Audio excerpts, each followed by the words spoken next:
नमस्कार, मैं मृदुला श्रीवास्तव सी न्यूज भारत में आपका स्वागत करती हूं। वक्त हो गया है न्यूज बुलेटिन का।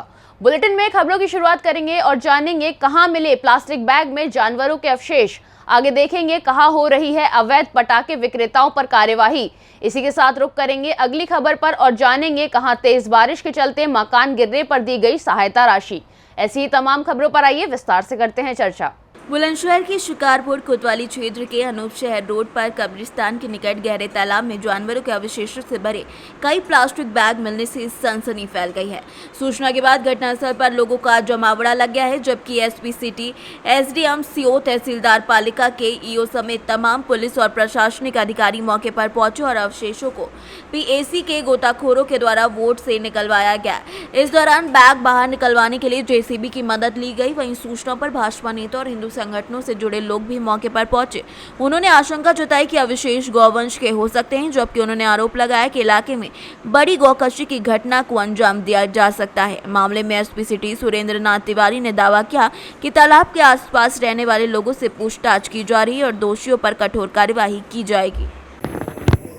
सर, शिकारपुर थाना क्षेत्र में एक तालाब में कुछ अवशेष मिले हैं, किसके हैं सर और क्या मामला है? शिकारपुर कस्बे के बाहर अनुसार रोड जाता है, वहाँ पर एक तालाब है, उसके पीछे एक कब्रिस्तान है। वहाँ पर कुछ अवशेष पाए गए हैं जो काफ़ी पुराने लग रहे हैं और उनको पशु चिकित्सक द्वारा उनका नमूना ले लिया गया है, जाँच के लिए भेज दिया गया है। बाकी आगे की जाँच की जा रही है और लोगों से पूछताछ करके इसमें आवश्यक कार्रवाई कराई जा रही है। कोई सर अभी तक हिरासत में किन्हीं लोगों को लिया गया कुछ? नहीं, अभी तो जो लोग आसपास के उन्हीं से पूछताछ की जा रही है और उसमें भी टीमें बनाई जा रही हैं, इसमें भी कार्रवाई कराई जा रही है। बुलंदशहर से सीनियर संवाददाता नितिन सिंह राजपूत की रिपोर्ट। कल शिकोहाबाद में उस वक्त अफरा तफरी मच गई जब सीओ शिकोहाबाद से कमलेश कुमार मैफोर्स के शासकीय दिशा निर्देश में मिली जानकारी के आधार पर अवैध रूप से पटाखे विक्रेताओं को लेकर अभियान चलाया गया। उसी दरमियान नगर शिकोहाबाद में स्थित पंजाबी कॉलोनी शान वाली गली में एक दुकानदार के वहां सीओ शिकोहाबाद के द्वारा की गई छापेमारी कार्यवाही के दौरान बड़े पैमाने पर पटाखों का जखीरा दुकानदार के वहां से बरामद किया गया। सभी पटाखों को जब्त करने के बाद अग्निशमन अधिकारी को सौंप दिए गए और पुलिस फोर्स को देखते ही दुकान मालिक अपनी दुकान से फरार हो गया। दुकान पर मौजूद दुकान मालिक की पत्नी से पटाखे बेचने का जब लाइसेंस मांगा गया तो दुकान स्वामी की पत्नी लाइसेंस ना दिखा सकी। इसी दौरान देखते ही देखते स्थानीय लोगों का बड़े पैमाने पर जमावड़ा लग गया। सीओ शिकोहाबाद के कमलेश कुमार के द्वारा जानकारी में बताया गया कि जिले में अगर कोई भी व्यक्ति अवैध तरीके से बगैर लाइसेंस के पटाखे बेचता नजर आया तो उसके खिलाफ सख्त कार्यवाही की जाएगी।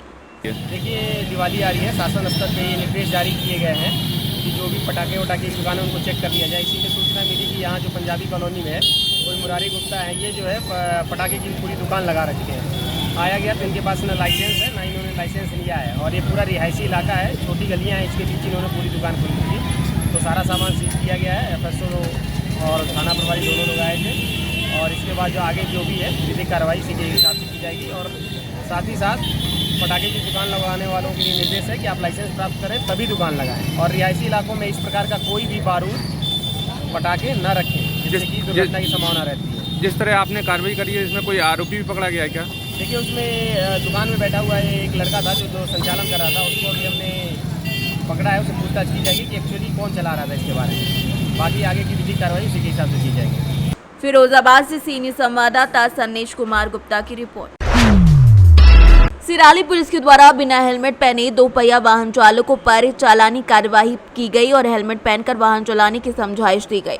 हेलमेट पहनकर वाहन चलाने वाले लोगों का फूल माला डालकर सिराली थाना प्रभारी मदन पवार द्वारा स्वागत किया गया।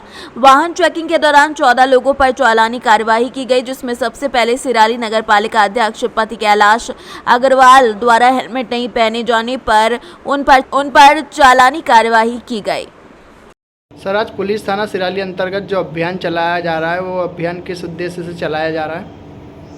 ये अभियान वर्तमान में क्या है, नशा मुक्ति का अभियान चल रहा है जी।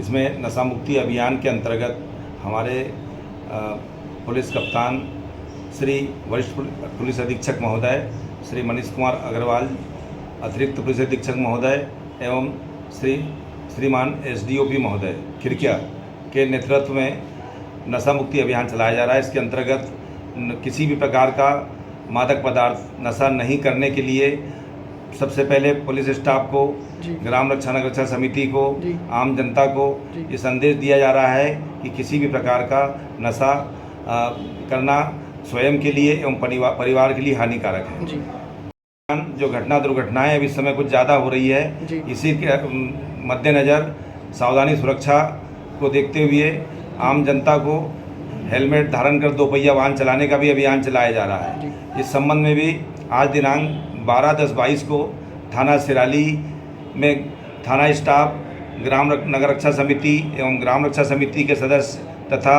आम नागरिक को शपथ दिलाई गई। साथ ही कस्बा सिराली में 2 पहिया वाहन बिना हेलमेट चलाने वाले के खिलाफ में चालानी कार्रवाई की गई और जिन लोगों ने हेलमेट धारण कर वाहन चलाते पाए गए उनका सम्मान भी किया गया। हरदा से सी न्यूज़ संवाददाता अबरार की रिपोर्ट। इंसानियत अभी जिंदा है, भले ही कलयुग का जमाना आ गया हो, लेकिन अभी भी लोगों के दिलों में इंसानियत कहीं ना कहीं जिंदा है। इस बात का सबूत है असमोली ब्लॉक के अनुज चौधरी की पहल।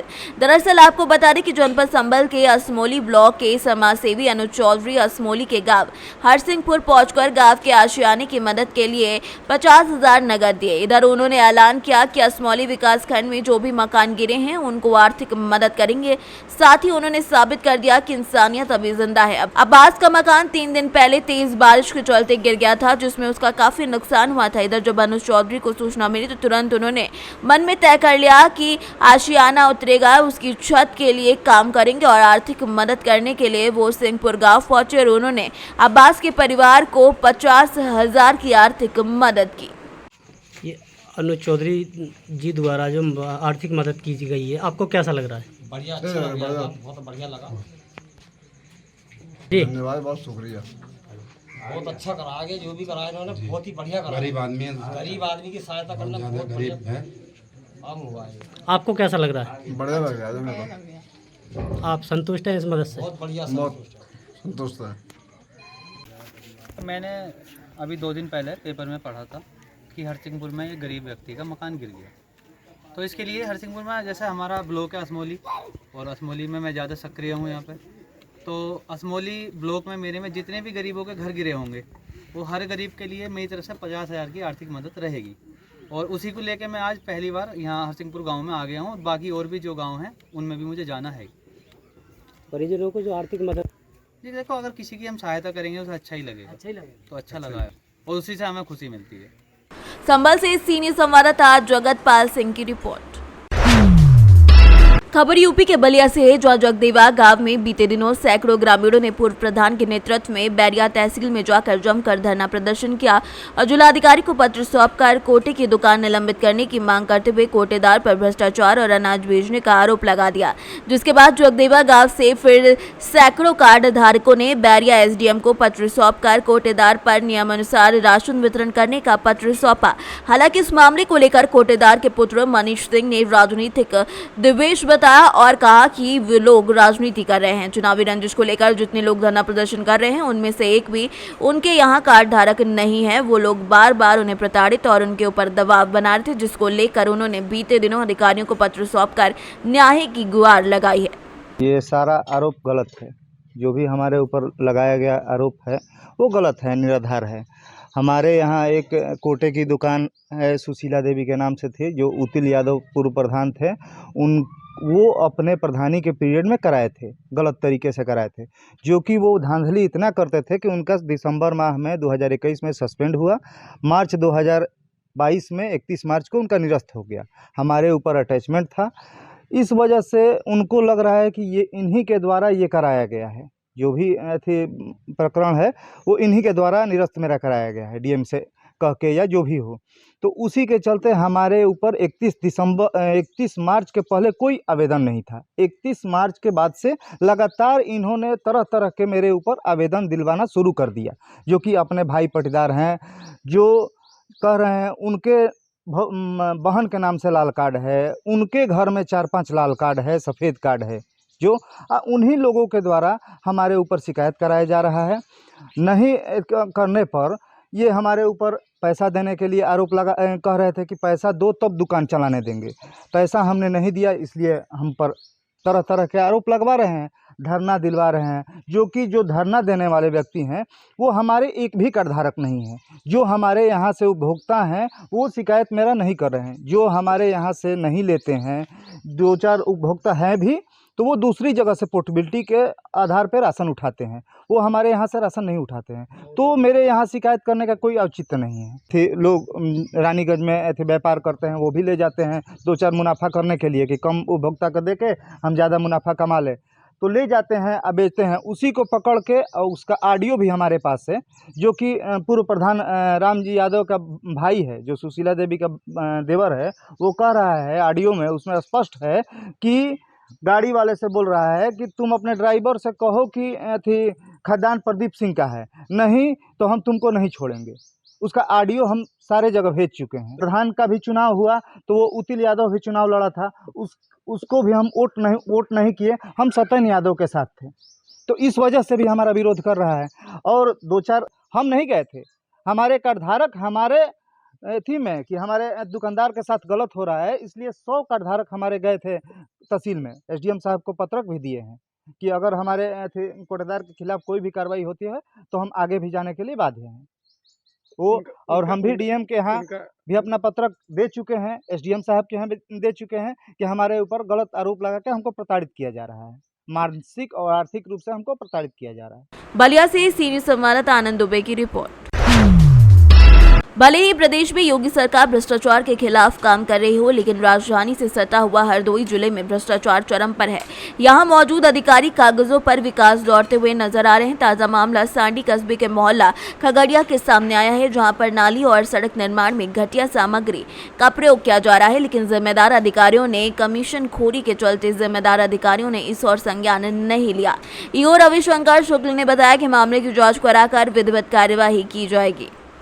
हरदोई से सीनियर संवाददाता आकाश गुप्ता की रिपोर्ट।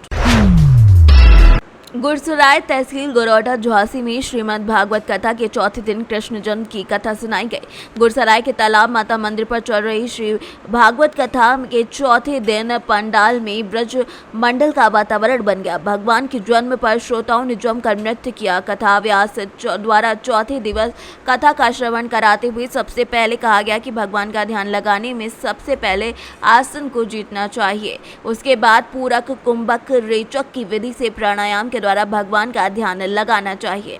कथा में परीक्षित श्रीमती हेमलता और पंडित चंद्रशेखर व्यास महंत बालाजी मंदिर ने की। कथा के आयोजक पंडित नितुल व्यास ने कथा व्यास का माल्यार्पण कर स्वागत किया। कथा में तबले का गुलजार जाफर, नाल पर देवेंद्र घोष समेत कई लोगों ने संगीत से कथा स्थल को गुंजायमान किया। इस मौके पर बद्री प्रसाद त्रिपाठी, कमलेश द्विवेदी समेत सैकड़ों लोग मौजूद रहे। गरौठा से सीनियर संवाददाता आशुतोष गोस्वामी की रिपोर्ट। इन दिनों थाना अध्यक्ष सत्य प्रकाश शर्मा लोगों में काफी चर्चा का विषय बने हुए हैं, चाहे थाना अध्यक्ष के विरोधी हों या फिर उनके समर्थक।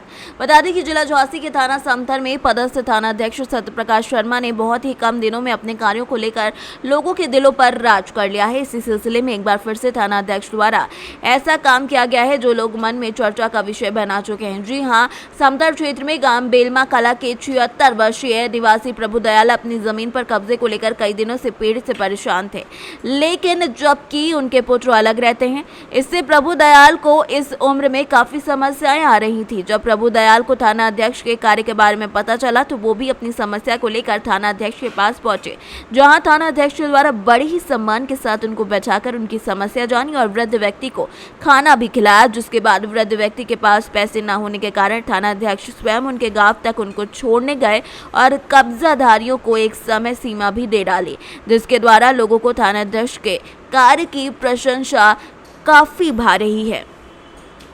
झांसी से सीनियर संवाददाता शुभम त्रिपाठी की रिपोर्ट। पूर्वी चंपारण के पताही प्रखंड के क्षेत्र के नोनफरवा पंचायत के उच्च माध्यमिक विद्यालय के एक 8वीं क्लास के बच्चे को एमडीएम के द्वारा स्कूल में कराए जा रहे भोजन में दोबारा मांगना महंगा पड़ गया। बच्चे के द्वारा पेट नहीं भरने पर दोबारा मांगने के बाद रसोईया पुत्र ने बच्चे को कलछुल से पीटना शुरू कर दिया। स्कूल में उपस्थित शिक्षक और शिक्षिका मुख्य दर्शक बनकर देखते रहे, लेकिन रसोईया के पुत्र को रोकना मुनासिब नहीं समझा। मिली जानकारी के अनुसार नोनफरवा पंचायत के माध्यमिक उच्च विद्यालय में एडीएम के तहत बच्चों को खाना खिलाया जा रहा था। इसी बीच ननफुरवा गांव निवासी अमर किशोर पंडित के पुत्र प्रकाश कुमार के द्वारा खाने का पर्सन मांगने पर रसोइया के पुत्र नितेश कुमार ने छात्र की पिटाई कर दी, जिसमें छात्र के एक हाथ की उंगली भी टूट गई। छात्र के चीखने और चिल्लाने के शोर की आवाज सुनकर ग्रामीणों ने छात्र को आनंद फानंद में पताही CSC ले जाए गया, जहां पर उसकी उपचार किया गया। घायल छात्र की पहचान गांव के अमर किशोर पंडित के 13 साल के पुत्र प्रकाश कुमार के रूप में की गई है। दीवाना कुमार। क्या हुआ है? हमको साथ घटना हुआ है। क्या घटना हुआ है? रसोईया हमको कल सुला कर मार दिया। किस लिए? इसलिए हमको खाना मांग रहे थे ना, तो वो एक कल सुल दिया हमको और मारा। इस क्या नाम है आपका? प्रकाश कुमार। कौन सा स्कूल का मामला है? स्कूल का मामला। स्कूल का नाम? राजकीय मध्य विद्यालय। तुम्हारा नाम? प्रकाश कुमार। रसोईया का कथी नाम है? दीवाना कुमार। आवेदन लेकर के आया हुआ है कि हमको रसोइया के द्वारा मुझे पीटा गया है, तो मैं विभागीय DO से मैं पूछता हूँ, पत्र के माध्यम से मैं पूछने का कार्य करूँगा। और अभी तत्काल जो है यह थाना में एप्लीकेशन दे कि क्यों मारा गया है, जबकि सरकार का नियम नहीं है किसी बच्चे को मारना। सिर्फ शिक्षक को नहीं मारना है तो रसोइया को कैसे मारना है? इसका हाथ भी टूटा हुआ है जो देख रहे हैं। मोतिहारी से सीनियर संवाददाता नविंदु कुमार की रिपोर्ट। फिलहाल के लिए इस न्यूज बुलेटिन में बस इतना ही। देश और दुनिया की तमाम खबरों को जानने के लिए देखते रहिए सी न्यूज भारत। हर खबर आपके साथ, आपके हाथ।